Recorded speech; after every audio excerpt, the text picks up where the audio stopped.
नमस्कार, आप देख रहे हैं लोकमंच न्यूज और मैं आपके साथ प्रियंका राजपूत। बात करेंगे गाजीपुर की। खबर गाजीपुर से है, जहां सोहेल देव भारतीय समाज पार्टी के राष्ट्रीय अध्यक्ष और जहूराबाद विधायक ओम प्रकाश राजभर पर हुए हमले और मुकदमे लिखे जाने को लेकर आक्रोशित कार्यकर्ताओं ने महामहिम राज्यपाल को संबोधित पत्र जिलाधिकारी MP सिंह को सौंपा। सोहेल देव भारतीय समाज पार्टी के राष्ट्रीय सचिव शक्ति सिंह ने बताया कि ऐसी घटना राष्ट्रीय अध्यक्ष ओम प्रकाश राजभर के साथ बार बार दोहराई जा रही है और शासन को पत्राचार व व्यक्तिगत तौर पर मिलकर अनगिनत बार सूचित किया गया है, लेकिन अभी तक तो कोई विधिक कार्रवाई की गई और न ही राष्ट्रीय अध्यक्ष के जान माल की रक्षा और सुरक्षा बढ़ाई गई है। शक्ति सिंह ने आरोप लगाया कि पुलिस प्रशासन सत्ता पार्टी के दबाव में ओम प्रकाश राजभर सहित 16 कार्यकर्ताओं पर मुकदमा दर्ज किया गया है, जो अन्यायपूर्ण और संवैधानिक है। उन्होंने बताया कि उत्तर प्रदेश के वर्तमान सरकार में विधायक सुरक्षित नहीं है। उन्होंने चेताया कि अगर जल्द ही ओम प्रकाश राजभर सहित 16 कार्यकर्ताओं पर हुए मुकदमे तत्काल वापस नहीं लिए गए तो सुबह सपा प्रदेश व्यापी जन आंदोलन करने के लिए बाध्य होंगे। मैं शक्ति सिंह, सोहेल देव भारतीय समाज पार्टी का राष्ट्रीय महासचिव और मैं इसी जनपद का निवासी हूं, ग्राम सभा ताजपुर डेहमा। और मेरे गांव के बगल की घटना है मानसपुर ग्राम सभा पहदरिया।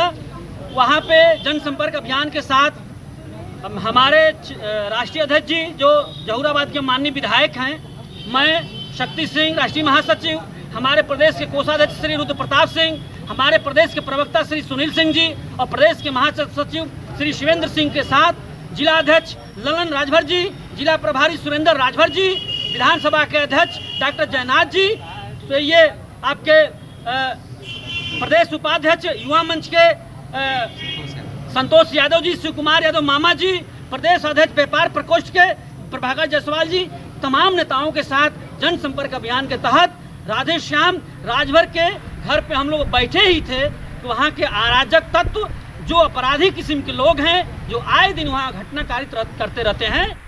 अब बात करेंगे गोंडा की। राज ठाकरे के अयोध्या आगमन जैसे नजदीक आता जा रहा है, वैसे वैसे राजनीतिक सरगर्मियां तेज होती जा रही हैं।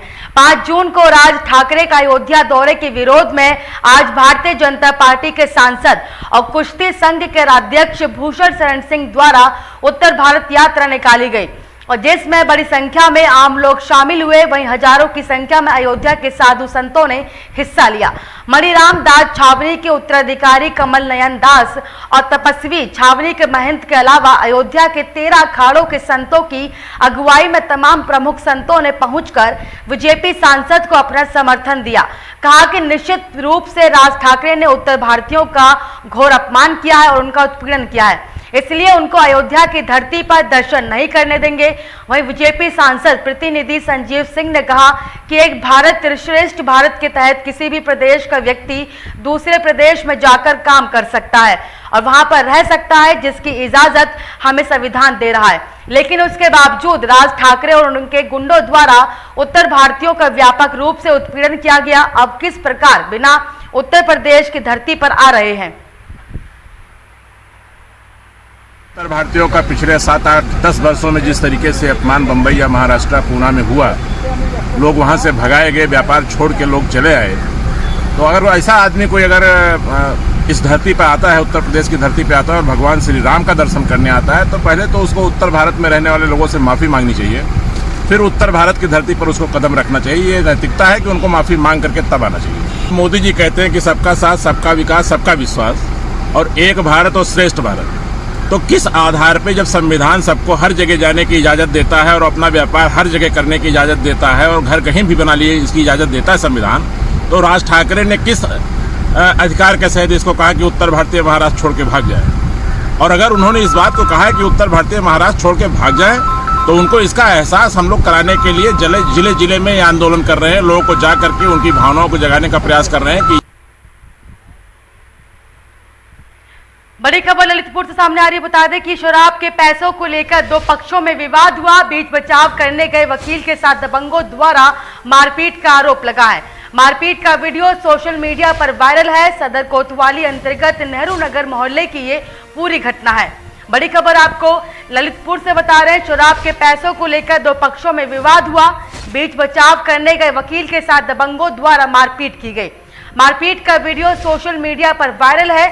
सदर कोतवाली अंतर्गत नेहरू नगर मोहल्ले की पूरी घटना है।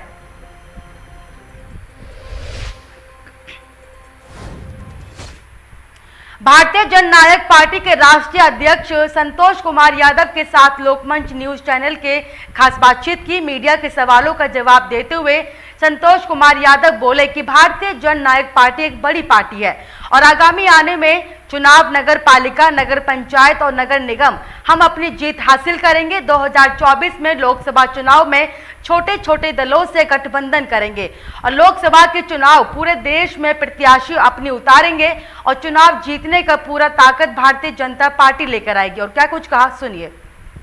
पार्टी सबसे अलग है, तो क्या आपका जाति पर जो जाति का आधार पर चुनाव देखा जा रहा है समय? देखिए, ये एक बहुत ही गंभीर विषय है और देश के लिए और समाज के लिए अभिशाप है। ऐसी चीज़ों के लिए मेरी पार्टी और ना तो मैं कभी समर्थन किया ना कभी भविष्य में करेंगे, क्योंकि हम लोग चाहते हैं कि लोकतंत्र को मजबूती देने के लिए और प्रदेश को सुंदर और टिकाऊ बनाने के लिए मजबूत और विकास और डेवलपमेंट राजनीति के पटल से थोड़ा सा अलग हट करके युवाओं को रोजगार देने के लिए और युवाओं को नए प्लेटफॉर्म दे करके राजनीति में लाने के लिए हम लोग अग्रसर हैं।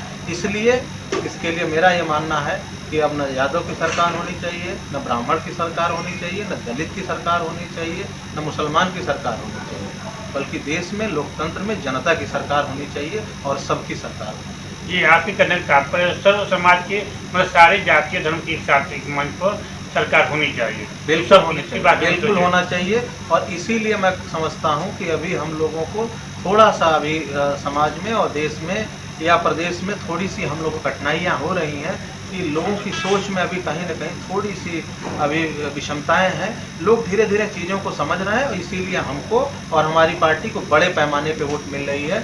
हम देखिए, हमने एक बहुत ही क्रांतिकारी योजना लेकर के देश में और राष्ट्र के रक्षा के लिए आए हैं। आरटीपी अपने आप में बहुत, वो किसी जात को कवर नहीं करता, किसी धर्म को कवर नहीं करता, वो डेवलपमेंट को कवर करता है।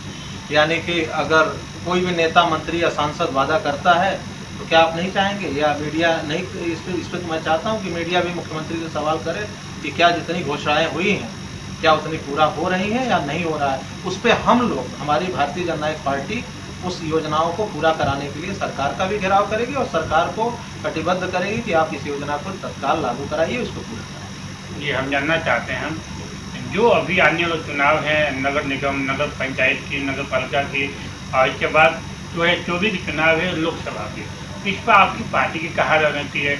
आप एक किला लड़ेंगे, अपने दम पर लड़ेंगे या किसी पार्टी, बड़ी पार्टी के साथ समझौता होगी या छोटे दलों से समझौता होगी? देखिए, हम लोग अभी व्यापक स्तर पे अपने संगठन को मजबूती देने में लगे हुए हैं।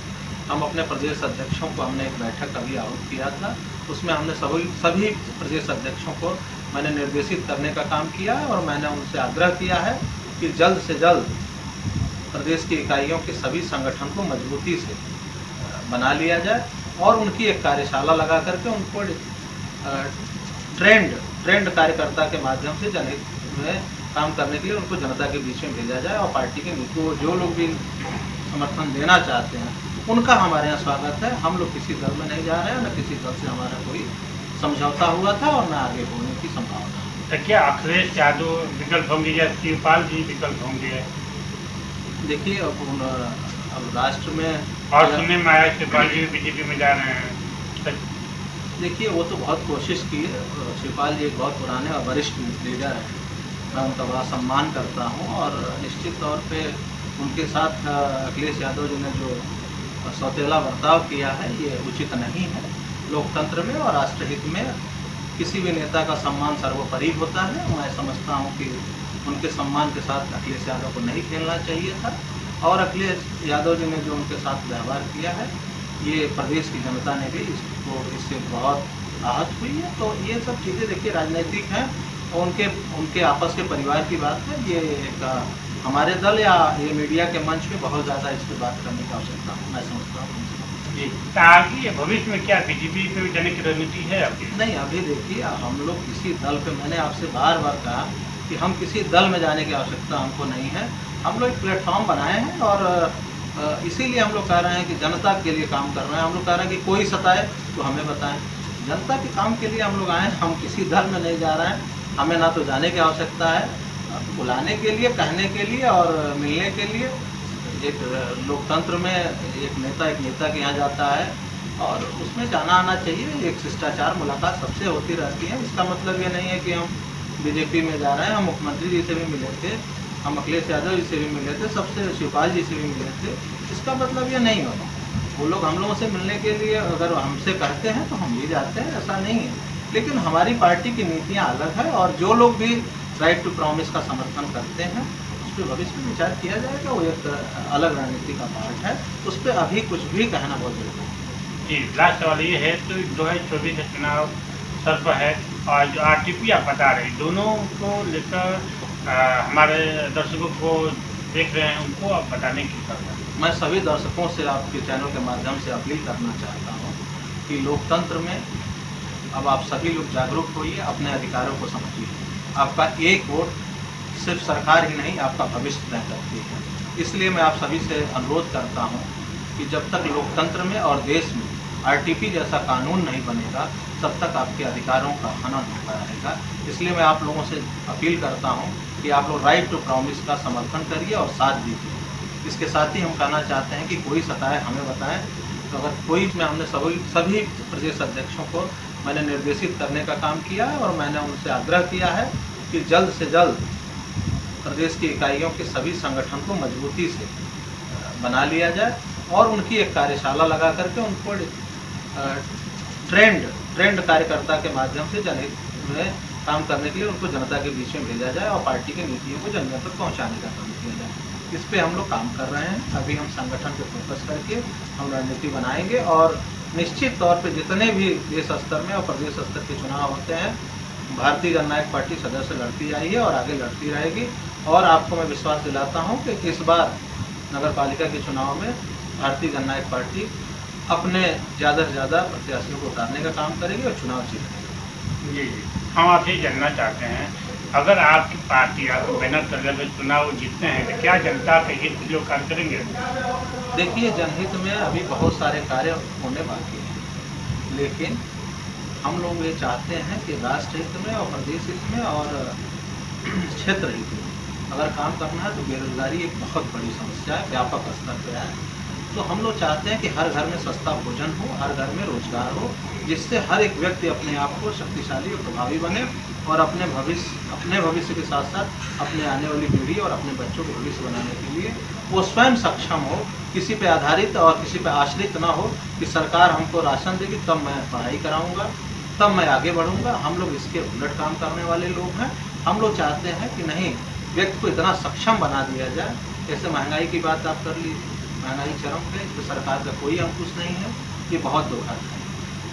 मैं समझता हूँ आज़ादी के बाद आज के दौर में महंगाई सबसे अंतिम पायदान पे और अंतिम चरम पे है। इस पे सरकार का कोई ध्यान नहीं है और मैं समझता हूँ कि इस पे बहुत सारी जनता जो है व्यथित है, दुखी है।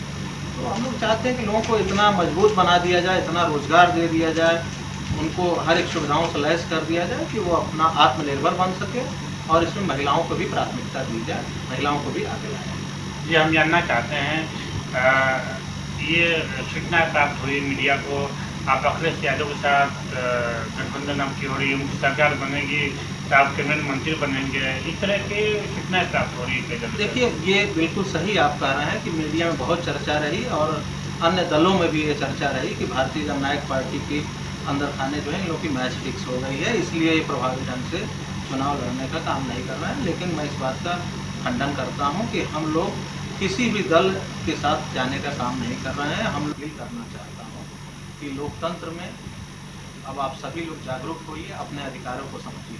आपका एक वोट सिर्फ सरकार ही नहीं, आपका भविष्य तय करती है। इसलिए मैं आप सभी से अनुरोध करता हूँ कि जब तक लोकतंत्र में और देश में आरटीपी जैसा कानून नहीं बनेगा तब तक आपके अधिकारों का हनन होता रहेगा। इसलिए मैं आप लोगों से अपील करता हूं कि आप लोग राइट टू प्रॉमिस का समर्थन करिए और साथ दीजिए। इसके साथ ही हम कहना चाहते हैं कि कोई सताए हमें बताएं। तो अगर कोई भी आपको किसी को भी सताया जा रहा है तो हमारे पार्टी के वेबसाइट के माध्यम से, हमारे पार्टी की फेसबुक आईडी के माध्यम से हमसे सीधे जुड़ सकते हैं। हमारे कार्यकर्ताओं और नेताओं से संवाद करके प्रदेश अध्यक्ष, जिला अध्यक्षों से भी संवाद कर सकते हैं। हम आपकी समस्या को निदान कराने के लिए अथक प्रयास करेंगे और आपको न्याय देंगे। जी, धन्यवाद आपको लोकमंच से बात करने के लिए। सोनू कुमार गुप्ता, कैमरामैन मुकेश कुमार।